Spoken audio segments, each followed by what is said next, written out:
Hello, everyone. Welcome to MD Media's weekly show, the H panel.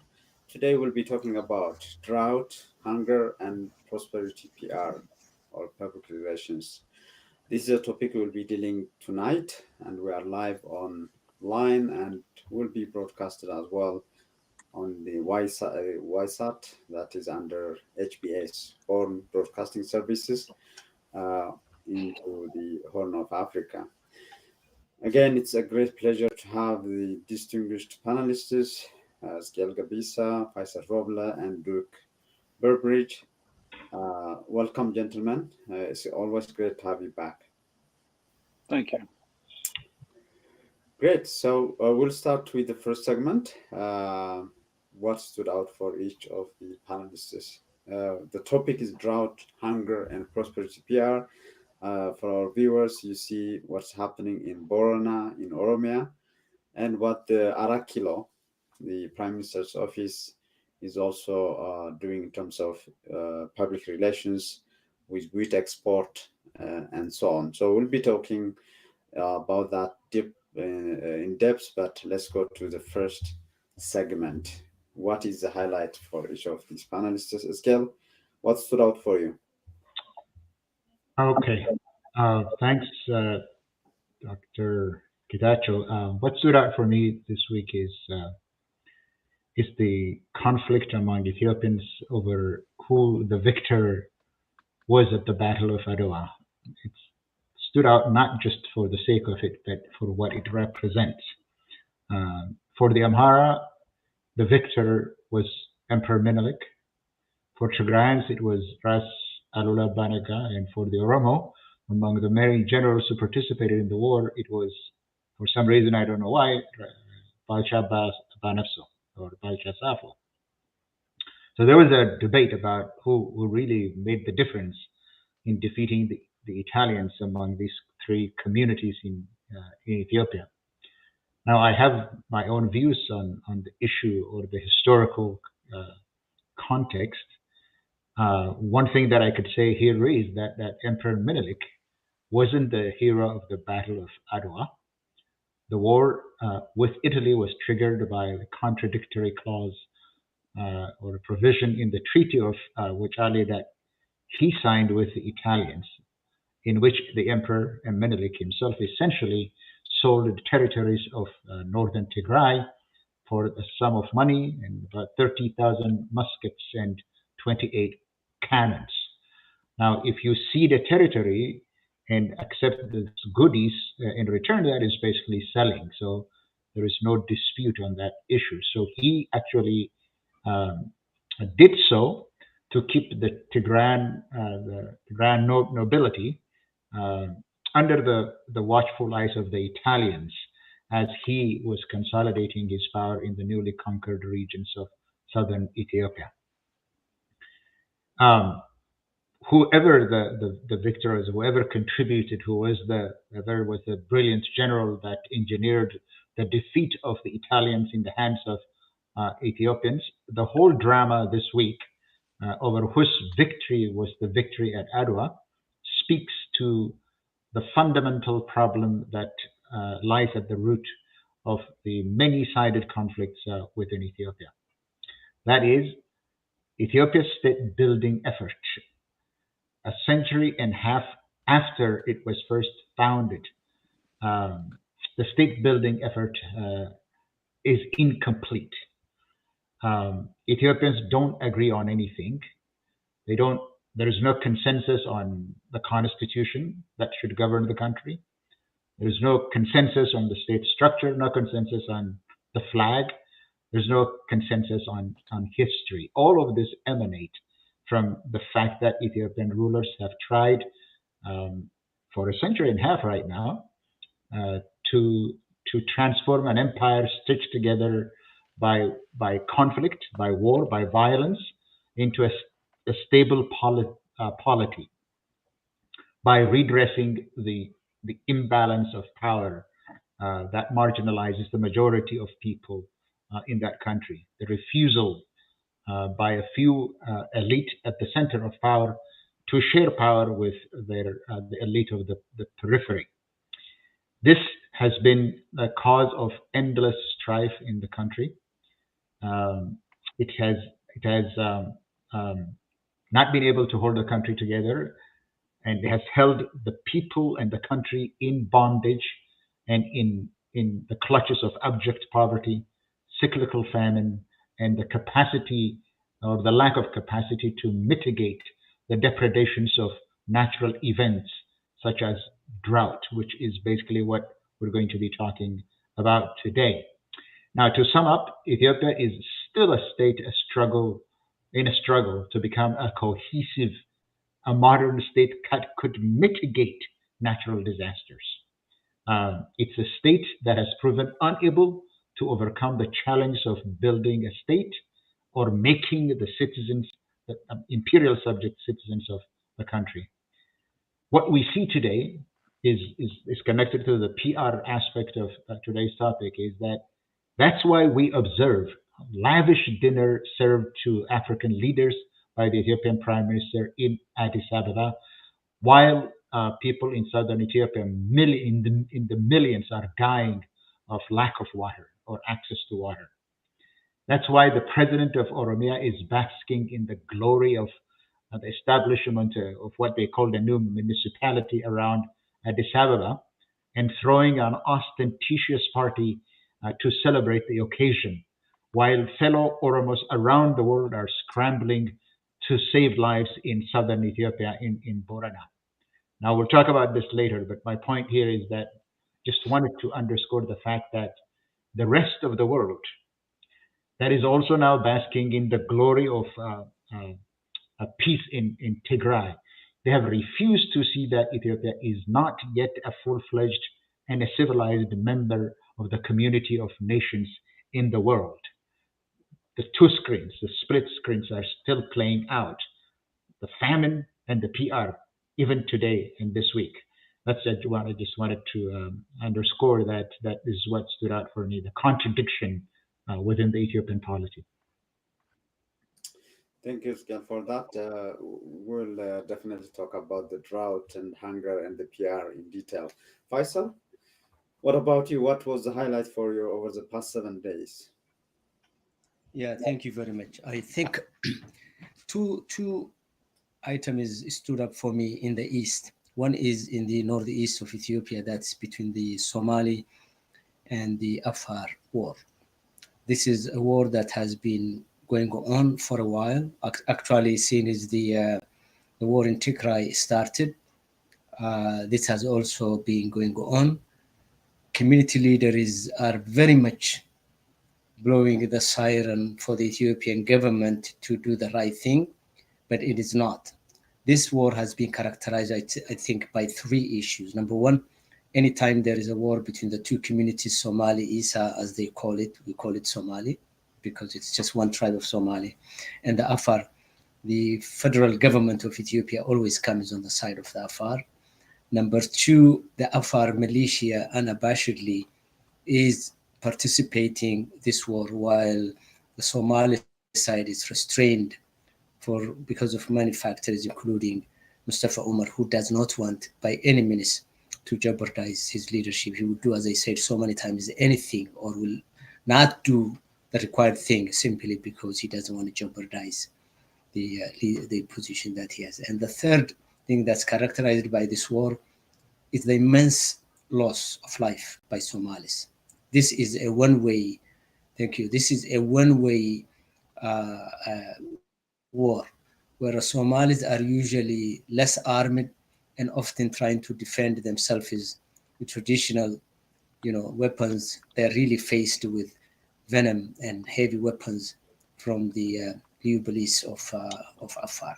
Somalis have been pushed from several geographic locations that they own, and then the settlements that they were given are also under the jurisdiction of Afar. So this war, as I said several times and I think a few weeks ago, the East is latently festering with potential big problems that the government is still not paying attention. The other issue I'll just quickly mention is the war in the neighboring Somaliland region of Lasano, which quickly captured the attention of the world. This is a victory owned by the people in Las Anod who, successfully ejected the troops of Somaliland from several locations, one of which is this big base. And as you can see, children are hosting the flag that they want, which is the Somali flag, and basically saying the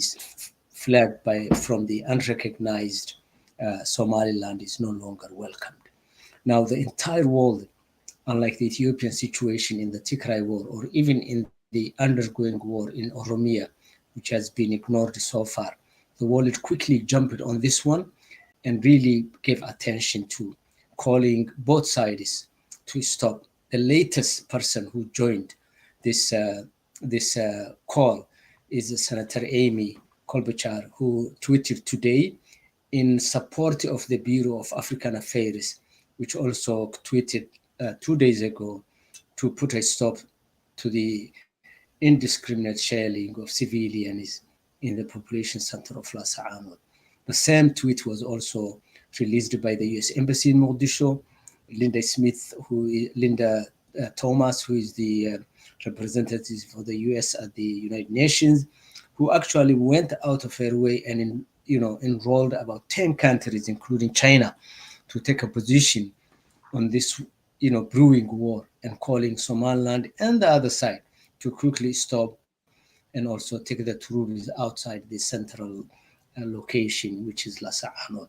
This war also quickly got the attention of the Somali federal government, which last week also presented a request and a notice to the United Nations General Security Council to designate persons who are shelling the civilian centers as committing what they called crimes against humanity. I tweeted the same sentence or language about 8 days ago, when the war was new, when I realized how shelling was taking place, and also, taking advantage of our experience, collective experience with what happened in Mekelle and other parts of Ethiopia. It was very clear to me that this war was again shaping up into another disaster in the Horn of Africa. Now, both of these wars that I mentioned, the one between the Afar and the Somali in the city region of near the border of Drought, and this one just outside the Ethiopian border. By the way, one of the major cities where the war is taking place is called Buhodle. Buhodle is literally a border town like Togochale. On one side is administered by Somaliland, now taken over by the citizens of that city. On the other side is Ethiopia. Addis Ababa seems to be sleeping at the wheel at this point in time, thinking that this war does not have any impact on it. But already it had, simply because as we speak today, about 100,000 citizens from that area has fled and settled as refugees on the Ethiopian side. I just wrote a long article this weekend on Warder News, just sharing the development of the region, the secession of Somaliland, the lack of recognition by the rest of the world, the fact that Somaliland has gotten some kudos from the rest of the world on the basis of the grievances that they had built in the past where they were massacred by the Barre government, and two, the fact that it was peaceful up to this point. Reversal of fortune seems to be taking place. They are exactly doing what was done to them in the 1980s by Barre. They are now doing that in Las Anod. That's number two. And number two, there has been massive erosions of the appreciation that Somaliland has received from the rest of the world, and even from the Somalis among themselves, who really appreciated that Hargeisa was stable. Any Somali can go in and out, irrespective of recognition or lack of thereof. It was a place where people can say, this place is peaceful, we need to respect. That has gone out of the window. Today, the most unstable region in Somalia outside of the Shabab region is also Somaliland. They need to address that quickly. They need to resolve this before death really mounts high, as it's going, as we stand it today. I think about 200 people died on the Las Anod side, and the same number from the troops of Somaliland. But so far, I think it's shaping up, and I just wanted to call the attention of our community to this particular issue. Thank you. Thank you, Faisal. We are seeing from Tigray to Borona to Lasano, suffering of civilians everywhere. It's important to highlight that. And with that, I go to Duke. Duke, again, what stood out for you? I know you are, again, following closely what's happening in terms of food distribution in Tigray. Please, Duke. Yeah, I think what stood out for me last week was the food update, the food distribution update from the food cluster in northern Ethiopia, but it's focused on Tigray. It showed that nobody in the Northwest Zone received a food ration in the past week. That's zero out of the 1.1 million who need it. That's it's indefensible. Last week it was, or the week before it was less than 800 or less than 8,000. Now it's down to zero. They can't afford to take weeks off with that.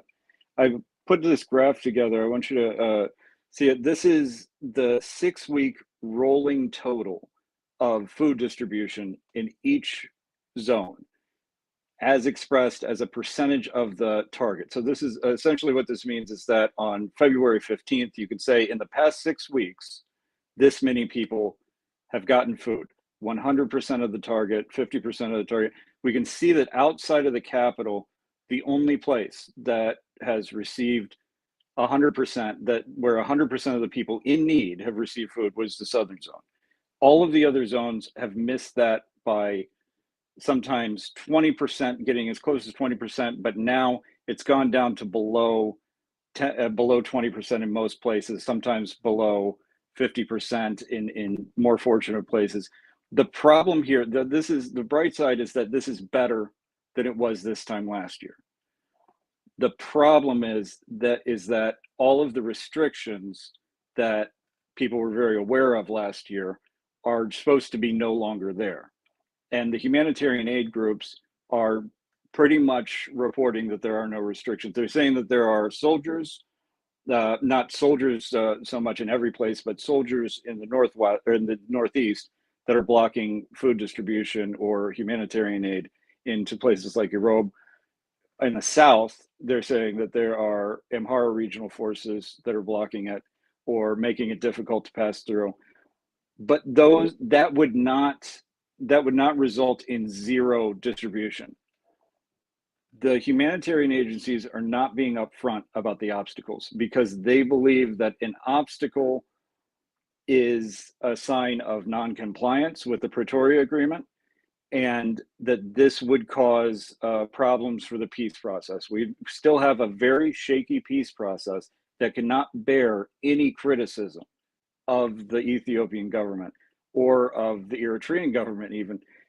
When that is in place, it's the people who suffer. This amount of food distribution is not enough, and it's going to have to continue until November.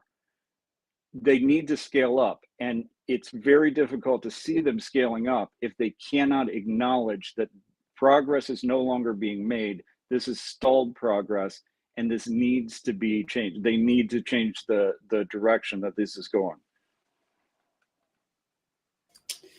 Great, thank you, Duke. We will hopefully follow up on that next week as well.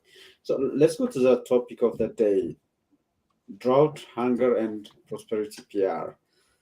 And what we are seeing is a lot of cattle, actually in millions.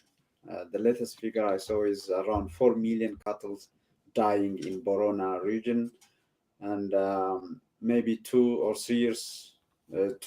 3 days ago, we heard at least 7 people died of hunger as well, including a 16-year-old child, kid, and so on.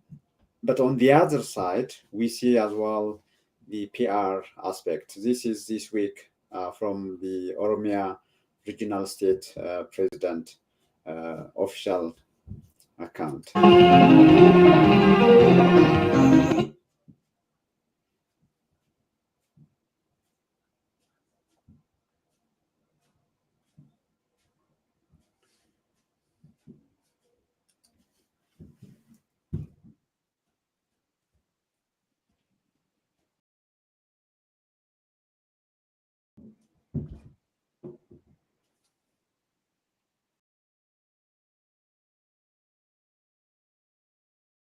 And this is as well from the wheat export launching program, where the Prime Minister and the Oromia Regional State President as well were also celebrating. And it says, የተሳካ ራዕይ, a successful vision, or a vision that succeeded. So with that, two pictures of the same country, the same people. Let's start with the topic: drought, hunger, and prosperity PR. Askel, can you walk us into what's really happening in? We know the drought, the shortage of rain is all over the Horn of Africa. In the figure we will show shortly, we showed before as well, we see that affecting Somalia, Kenya, and so on. But let's focus on what's happening in Oromia, in Borno in particular, Askel. I guess what must be said about this is that drought followed by famine in Ethiopia is not new. This has been cyclical, and the cycle has shrunk over a period of time. It used to be about 3 decades. Every 3 decades there is a rain shortage, especially after the 1984-85 famine. The international community has encouraged the Ethiopian government to focus on building climate resilient communities to be able to forecast and prepare for mitigating the effects of drought and famine. That shortage of rain should not necessarily lead to famine. I think under the EPRDF, they were able to build that capacity to some extent. I'll talk about this later in connection to politics, but with regard to Borana, researchers have been warning that there is a shortage of rainfall in Borana. There are two seasons of rain, the short and long rain. But in Borana, rains have failed for 5 years in a row.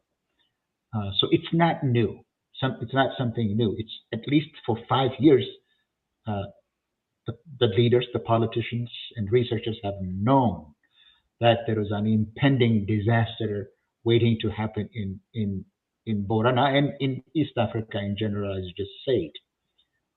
As early as 2017, when the first occurrence of rain shortage was witnessed, researchers from the Peace Centers and Climate and Social Resilience Center, working with Aramaya University, conducted research on climate change, environmental stresses, and conflict, and warned that the effects of climate change has led to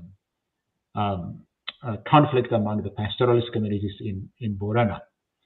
They warned the federal government, or encouraged the federal government and the regional government to undertake measures to address the community's vulnerabilities to climate change and improve the community's capacity to cope with environmental stresses and conflict prevention. That's 5 years ago.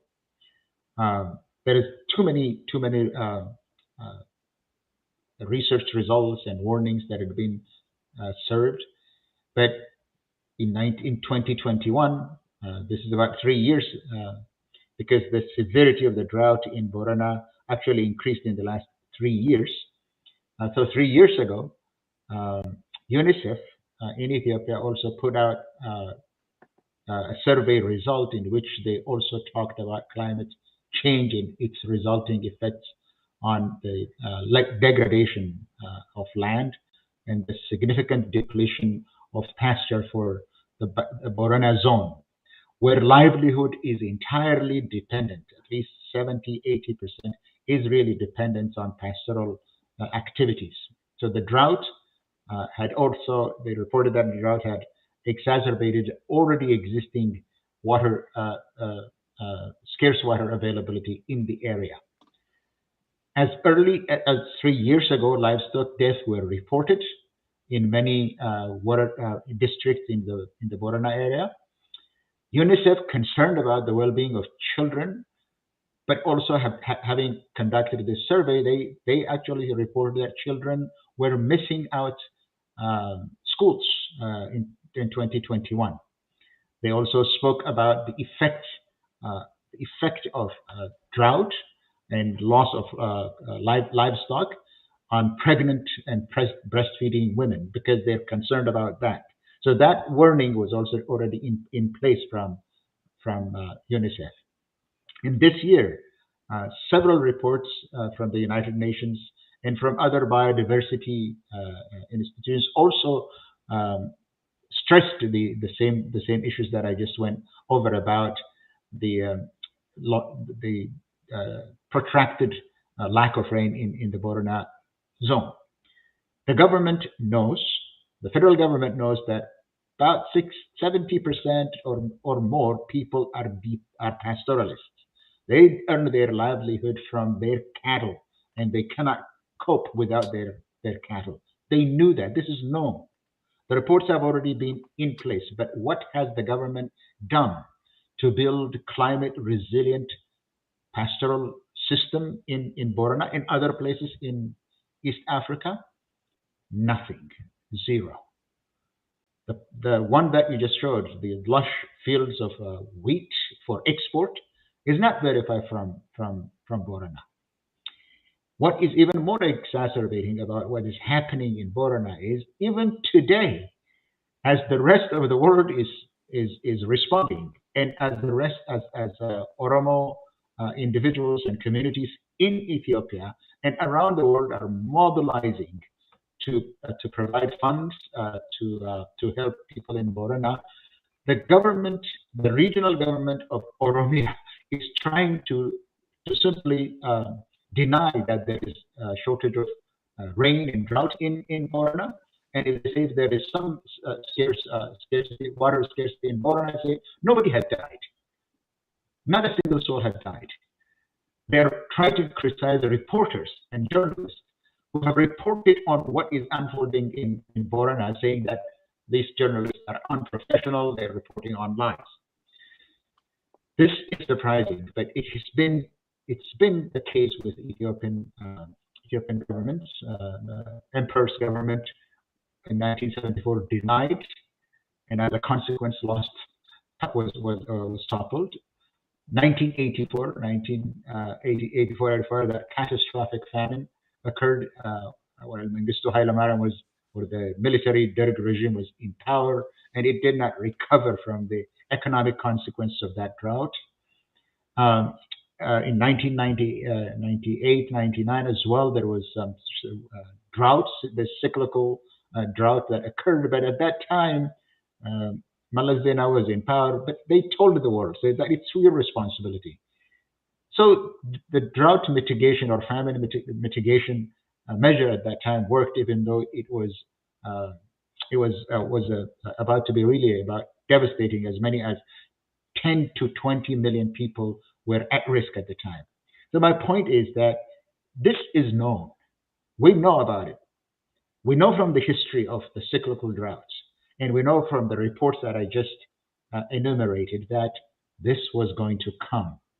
5 years of consecutive drought.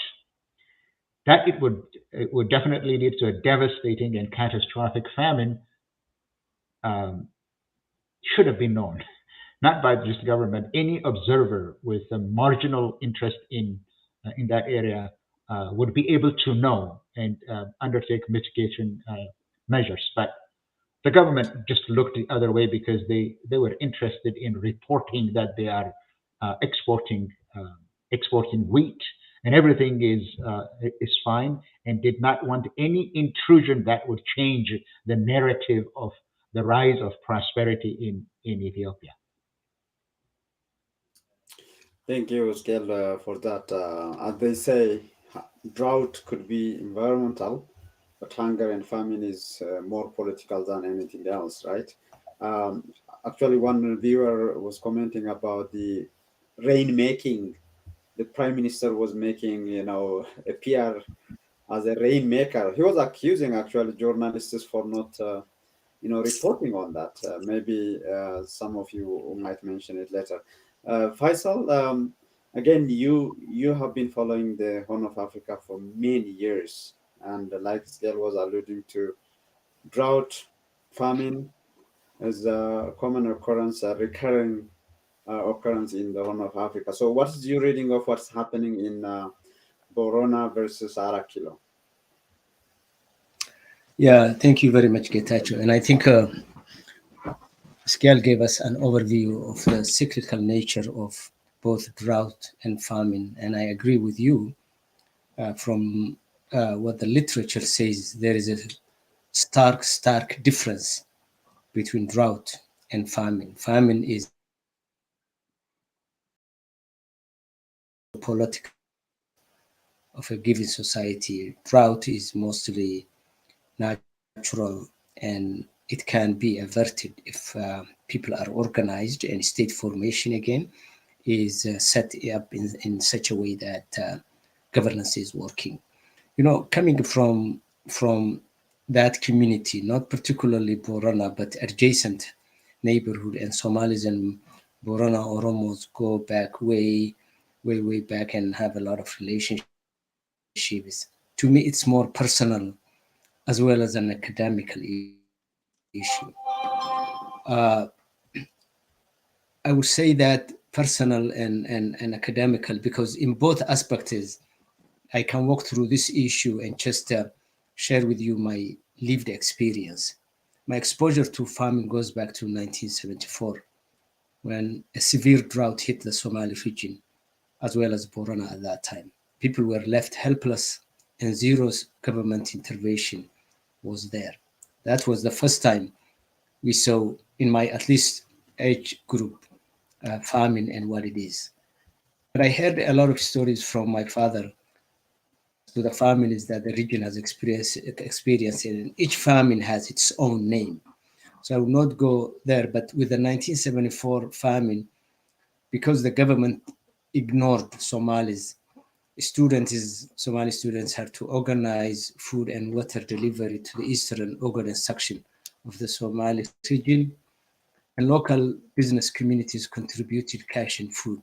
And students, by renting or sometimes getting a donation from lorry and car owners, went all the way down to the Ogaden region and distributed that food and water. Some desperate pastoral families crossed the border over to Somalia, where Barre at the time, Ziad Barre, carried one of the most successful mitigation programs as far as droughts concerned, and settled millions of people without anybody dying. So Somalis in our region, because they didn't receive any help from Ethiopia, went and participated in that successful experiment under Ziad Barre. And some of those people have been turned into fishery communities, very successful fishery communities. Second time, Getachew, I experienced famine situation in our own turf was when I was in UCLA in 1984. And as a graduate student, I was hired by the funds collected by the African Studies through the program of We Are the World, which many American celebrities, including the late Michael Jackson, participated for fundraising for Ethiopia's nasty and very biting famine at the time. It was then that I got interested in the national rural development strategies. And at the time, I was in the urban and rural development school of UCLA. But the Borana famine is a threat to the existence of the 2+ million Borana people, and they're close to 4 million livestock. And if nothing is done, that number could decrease both human-wise as well as livestock. The question is, why are we seeing famine in the Borana community today in 2023? We know Boranas are the most easterly group of the Oromo nation, and like Somalis, they are largely pastoral and live off their livestock entirely, as scale was saying, either by consuming its products or selling in exchange for cash. This exchange was for many, many years a good portion of Ethiopia's ability to earn hard currency by exporting livestock or livestock production. For example, in 1988, livestock export earned Ethiopia 18 to 20% of its hard currency. That's a lot compared to the diversity of the economy. Between Somali and Borana pastoralists, the export of livestock always played a significant role in Ethiopia's economy, although they are ignored.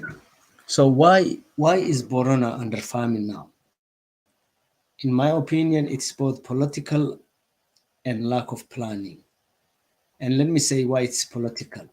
Mainly because rural communities, but particularly pastoral communities, particularly pastoral Oromo community, and then on top of that, pastoral Oromo Muslim community is at the last tail of the Ethiopian political attention, zero attention, and more so when it comes to national development strategies, and they are completely ignored.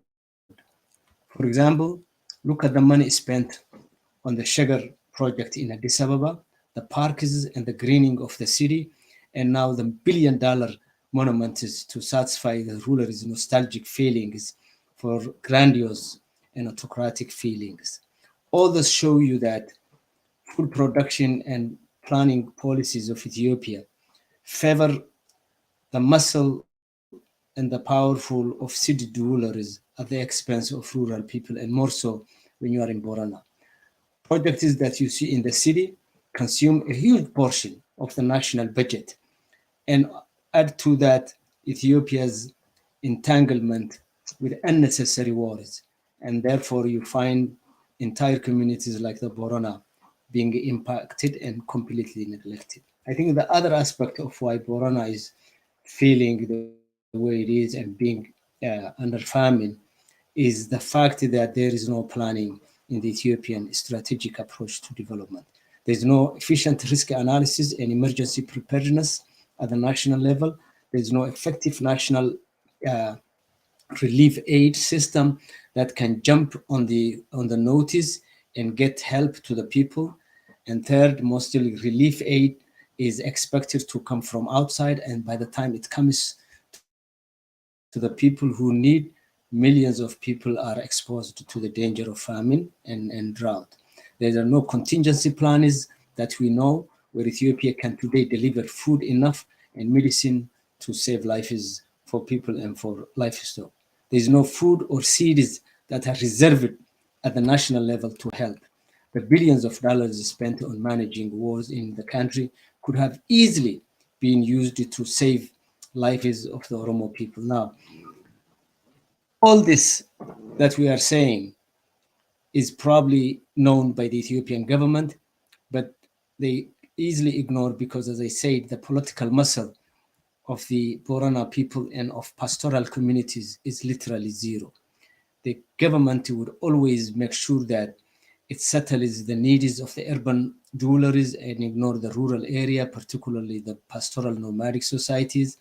And what's very sad, Getachew, in addition to the lavish lifestyle that you have seen with Addis Ababa and the AU and all that, here is the leadership that is showcasing what they are going to export. How can you export food when people are dying for lack of food? I mean, it's like the brain is not working or something is upside down. If there is anything that we can call upside down, it is this one. And look at this statement coming from this official where he's showcasing green field that he's saying they are ready to export, when the picture before this was really an elderly Abagada looking person dying for the simple absence of something to bite and water to drink. What does that tell us? I think, as the scale was saying, Ethiopia's state formation is to be questioned.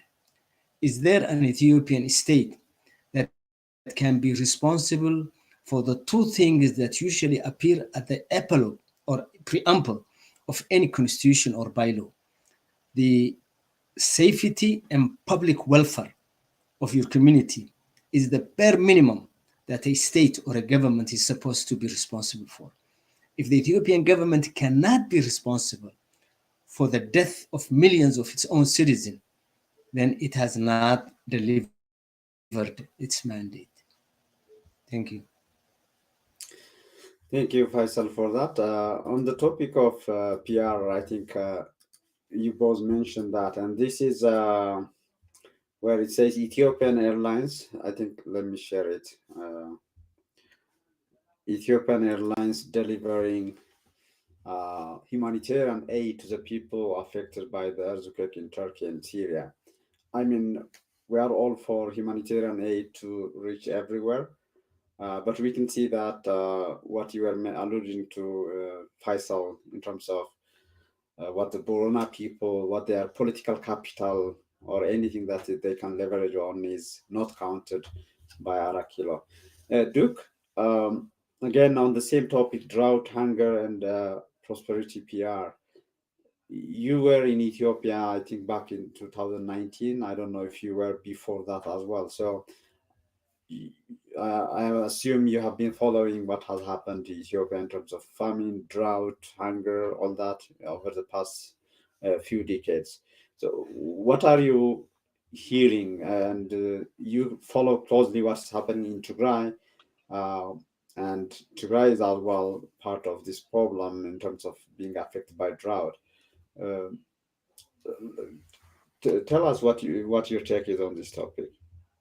Yeah, really great points made by Professor Iskel and Faisal, and half the points that I was thinking.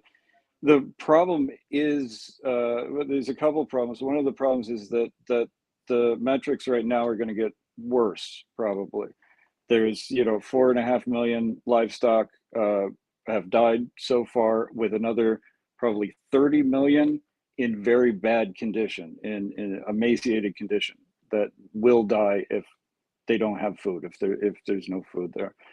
They've had 5 consecutive rainy seasons that have been poor, and they're looking at a 6th. I think there was something last week that came out about that they're forecasting that there's going to be a 6th bad rainy season. And as the guys were saying, this means that you had a lot of time to prepare for it. The Ethiopian government, the international donor community, the humanitarian agencies, they all had a lot of time to prepare for it. About 6 months ago, the prime minister made a comment that drought was natural, but hunger comes from laziness. Now that's I believe he's sourcing that to a proverb in the Bible, where laziness brings on a deep sleep and the idle soul will suffer hunger. It's not how it works anymore. The comments made by the prime minister on that, it reveals either a sinister motive or a dangerous stupidity, because he is correct, as both panelists are saying, he is correct that the severity of the drought does not necessarily correlate with the human suffering, with the impact of the drought. But the determinant factor is not laziness. The determinant factor is bad policy and bad government most of the time. There's a book that came out by Thomas Keeling, the man who wrote the book that later became the movie Schindler's List. It's called Three Famines. Looks at the Irish famine, the Bengal famine, and the famine in Ethiopia in the 1980s. He talks about there are eerie similarities between the situation that he describes and the situation that we're having now. He looks at, bad policies, bureaucrats getting in the way of aid delivery, a refusal to acknowledge that there is a famine, that there are hunger deaths. There even stealing aid, which diverting aid, all of these things, and threatening humanitarian agencies to kick them out if they reveal any of the transgressions that have been taking place. This is, if this happens again, we're at a point that everybody needs to be taking this very seriously, but nobody appears to be taking it seriously. Not nobody. The people who are impacted by it are taking it very seriously. the people on the ground trying to distribute food are taking it very seriously. But the government's not taking it seriously. The international community is not taking it seriously. And even humanitarian aid agencies, the senior leadership, aren't taking it seriously. When they allow the government to mess with the data, when they allow the government to obstruct humanitarian delivery, they're not taking it seriously. Donors need to pony up money for this. They need to provide fund. Wealthy countries need to provide funding for relief, but they also need to hold accountable the Ethiopian government and humanitarian agencies for making sure that the money that is spent, this finite resource, which is spent to bring relief to the people, actually gets to the people. In the 1980s, he was talking about that they were buying food from the different regions and they were sending it to a couple of strategic cities because the administration knew that they had to keep these cities fed to stay in power. And, you know, if this, you can see this happening again. Now we're talking about exporting grain, and I'm just as confounded as everybody else about this. Why on earth would he be exporting grain at this time? Now, he's playing a very dangerous game, because messing up with the response to famine is how governments lose. It's how administrations collapse in many cases. And if there is not a more intelligent response from the Ethiopian government, this will be much more of a catastrophe than it had to be. And that's going to be very obvious when people look back and see what happened. So I wish I had better news. I wish I had more optimism on how this is going to work out. But right now, all of the indicators are bad. We have a government that feels very empowered to mess around with humanitarian aid, to block humanitarian aid, to flub the numbers, to deny starvation deaths. All of those things are happening. The international community is sort of smiling and nodding at it. And humanitarian organizations, humanitarian agencies are doing whatever they can to stay in the country so that they don't get kicked out. All of that is a recipe for disaster, and a much worse disaster than has to happen just based on the fact that there's a drought.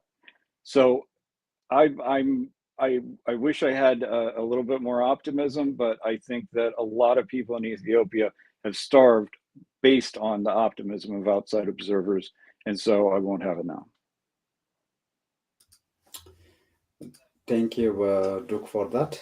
I just want to wrap up today's topic both by asking you to share, if you were to speak to the international community, if you were to speak to directly to the Ethiopian people, whoever is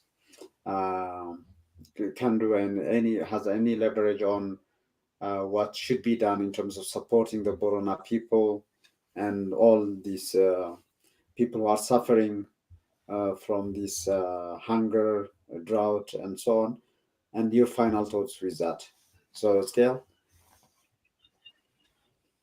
The way the Oromo people in Ethiopia and around the world have started to respond to the devastating famine in Borona is encouraging.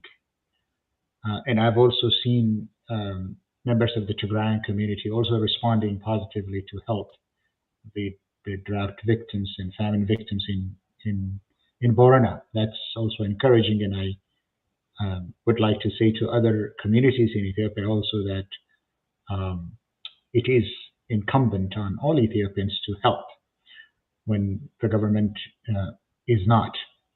So that was probably help the Ethiopian people rebuild some of the frayed social bonds the frayed social bonds that they had in the country prior to the genocidal famine that the prosperity government has waged against its own people one after the other. But I also like to call people's attention to the history of famine here, and my interpretations of events over the last half century is that famines have always presaged some kind of political chaos in the country. You can see this with um, some regularity happening with some uh, uh, regularity in Ethiopia now. The near successful coup d'etat of 1960 was preceded by the famine of 1959.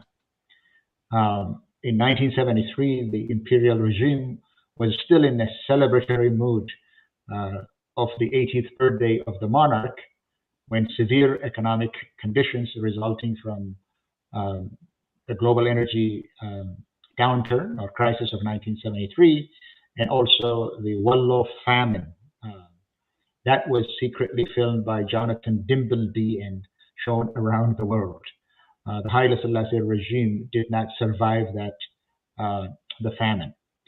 The Derg regime also suffered from this catastrophic 1984-85 famine, and a couple of years later, before the country had recovered from northern Ethiopia, had recovered from the devastating famine, the Derg or the military government was celebrating the establishment of the People's Democratic Republic of Ethiopia when the economic problems, severe economic conditions resulting from the famine of 84-85 and the subsequent failure of rain again led to some uh, hard economic times and military defeats for the government. So the government basically did not survive the 1984 famine. The EPRDF government, which replaced the Derg, also was celebrating the drafting of the Constitution of 1995, when when the EPRDF also won this landslide victory in the election of 1995. But in 1998, a crisis triggered by food crisis, which developed into a famine, also threatened to topple the EPRDF regime. But as I said earlier, that they were able to appeal to the rest of the world and avert the crisis that could have led to political instability. Now, the new Prosperity Party now finds itself in the same cycle that had confronted its predecessors. The PP is now in a celebratory mode. They're celebrating peace in Ethiopia and is ostensibly exporting wheat for the first time in Ethiopian history. The Oromia government is inaugurating a new city and throwing a lavish dinner with ostentatious pageantry at the Sheraton, while the Borana famine has stolen the show from them. I don't know, I'm not predicting, but just looking at this cyclical famine and the political consequences, I think this government, on top of the problems that it already has, the multi-dimensional problem that it already has, ignoring or simply denying that the drought did not exist and people have not died, could lead to severe political consequences. That is simply informed by history and the cyclical famine. And that's basically what happened to many of the regimes, just like the Haile Selassie regime could not survive a year after the severe drought and famine in Wallo in 1973. No connection, no causality here, but I just thought that this was an interesting historical cycle that is unfolding before our eyes in Ethiopia. I just want to underscore that relationship. Thank you, Skel. All viewers, I'm sharing. I think there could be a number of channels to help the Borona people, but I saw Jira.com. I think that's right. Jira.org, JIRRAA.org, as one way of donating to the Borona people. Faisal, final thoughts, and if you are again to make an appeal to anyone who might have. No, I think some practical steps, if anybody could listen to us, is one is already being done, as you guys mentioned, which is the diaspora collecting, donation to the extent possible and reaching ASAP to the affected people. That's one concrete step. The second concrete step, if it's possible, is for the Ethiopian government to suspend all it is purchasing of weapons and shift that money to helping the famine-stricken people. Another third step would be for Ethiopian government to suspend all big expenditures, including big projects, big building expenditures, parties, as Scale was mentioning, and for the coming 90 days to shift that to helping the famine. And then the fourth would be for the Ethiopian government, particularly Oromia, to suspend any wheat export and divert all that to helping the famine-stricken people so that people can feed. Having said that, I think putting my planner's hat, famine is like flood, and we divide famine and flood into the 100-year famine, the 20-year famine, the 5-year famine, and the short term, you know. And basically, some of those can be planned, especially the short term and the 10-year famine cyclical time can be planned. For instance, this one for Borana could have easily been planned, in my opinion, because a year ago we were dealing, actually April, this coming April, was the famine that hit the Somali region, and the Somali region is adjacent to Borana. Actually, they overlap in some places. When they say Bale, that's the area they overlap. And people in the Somali region were dying in Bale. I'm sure they were dying in Borana, but somehow the Ethiopian government and the regional governments agreed to at least suffocate one information. That was the Bale, the Oromo information. The Somali couldn't be suffocated because it went out of hand. And people started trekking and walking with their livestock all the way from Qabridahar to Jijig, as I said earlier, to the tune of 700, 800 kilometers, and came to the capital city and camped in the capital city. So for the Ethiopian government to just wake up, no. It was slowly developing and steadily coming to this point. The point I'm trying to make is that I think the short-term famine happening in these pastoral communities can easily be handled if the government is one that is careful and caring about the people. Now, my cynic mind tells me whenever I hear climate change and the relationship between climate change and famine, I question a lot of things. I think, yes, there's a climate change impact, but climate change doesn't tell you to just forget to plan for what's coming. What climate change requires of us is to recognize the pending of change and then plan. African dictators and autocratic governments just shifted the money that they used to get from the Cold War rivalry now into milking the climate change. And you see these governments that don't have any plan whatsoever, contingency plan, food reserve sites, or anything, and then just appealing to the big countries for climate change compensation. And that, in my opinion, that money, whatever they get, is diverted, as Duke was saying, to the urban sector, because government is in Africa learning, particularly Ethiopia, if you, that history that Scale was going. If you look at it, the time Ethiopian politics gets heated up is when the urban sector either rise up because of gasoline prices going up or because of urban food going up. That's when they go to World Bank and ask for quick money and for quick loans. And it happened in Addis about a year ago when food price were going up.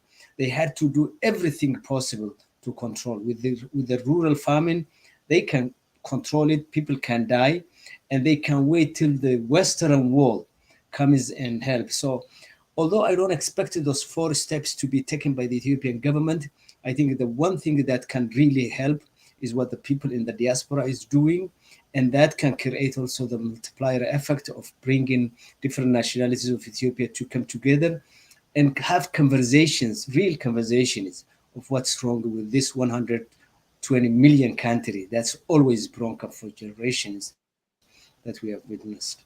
So thank you. Yeah, I think the suffering, the victims are countless, and I think there is an opportunity to unite against any, suffering by the civilians. Duke, final thoughts and any call you wanna pass to our viewers, to whoever is listening to our show. Yeah, when it comes to the Ethiopian government, I know it sounds like I do, but I don't give them much advice. The only advice that I would give them is that if you look at the famine as a threat to the regime, then the regime will fall. If you look at the famine as a threat to the people who will be impacted by it, then you have a chance at survival. The United States government, on the other hand, the donor countries, the humanitarian agencies, they all need to get their act together. They all need to refocus and reframe how they look at Ethiopia and how they look at aid delivery in Ethiopia, and not just Ethiopia, around the world. Also, Syria last week. There was, not last week, the last 2 weeks, there's been issues getting aid into Syria. There's been obstacles. There needs to be a culture change in the humanitarian world, also in the with donors. They need to stop looking at humanitarian reports as a way to either show compliance for the government to be able to show compliance with the Pretoria Agreement or with international humanitarian law, more broadly. The donor community needs to start, the humanitarian community needs to stop looking at as it like institutional achievements. They need to realize that the whole focus of humanitarianism is on humans. It's on the people that are suffering.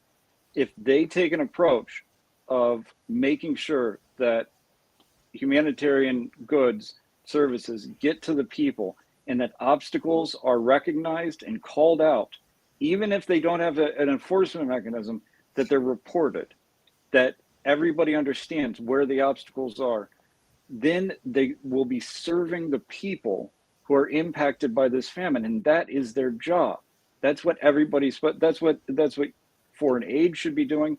That's what humanitarian aid should be doing. It should be serving the people. Stay on the side of the people. If the government, if the Prosperity Party is able to get on the side of the people, if they want to help facilitate aid as they've said that they're going to do on a number of occasions, then that's great. Then you're on the side of the government as well. But if the government wants to obstruct aid, if they want to divert aid, I understand that there's only a limited amount of things that they can do to push the government towards it, but they need to stay on the side of the people. If the government wants to get on the wrong side of the people, then we should be on the wrong side of the government as well. We need to take this very seriously. We're not doing this now. And also there's financial shortfalls. Need to get the wealthy nations of the world need to start putting up more money for stuff like famine relief, for drought relief. This is going to be a big situation. There's going to be, the fatalities of this could be astronomical if this isn't handled right, because the main determinant factor of how many people suffer, how many human beings suffer because of a drought, is the policies that are implemented, the humanitarian response, the failures or successes there. They need to make sure that they have their act together and serve the people who are suffering, not the regime that's implementing questionable policies, and in some cases very bad policies, in trying to deal with this. Thank you. Great, thank you, Duke. Faisal, Jonas? Yeah. No, I just wanted to remind, Borana is adjacent to Kenya, and President Ruto basically called for some serious actions because they're feeling the famine, where he literally prioritized the famine and said that all ministries in his country would show cut and divert their funding, both education, health, everything, into the famine situation. And I think Prime Minister Abiy, for the time being, needs to learn from his compatriot there. Absolutely. Hopefully, yeah. Thank you, Faisal. Thank you, Scale and Duke. That was a great night, and hopefully, when we come next week, we'll hear something in terms of more aid and more action to the Borona people and those who are suffering from the famine in the Horn of Africa. Thank you and good night. Thank you.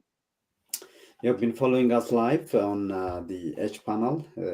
This week's topic was Drought, Hunger, and Prosperity PR, focusing on the Borona people in Oromia region and the Horn of Africa in general.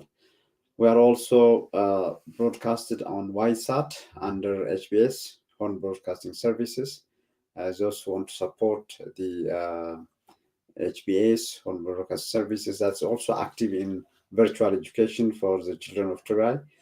Please look at the link that will be pinning on our panel. We need to be on the satellite on continuous basis, and we need also people to support that activity in terms of medias on satellite, as well as the education, the virtual education to the children of Tigray, who unfortunately have been deprived of this basic right to education over the past 3 years. Your host was Gita Josefa. Good night and see you next week.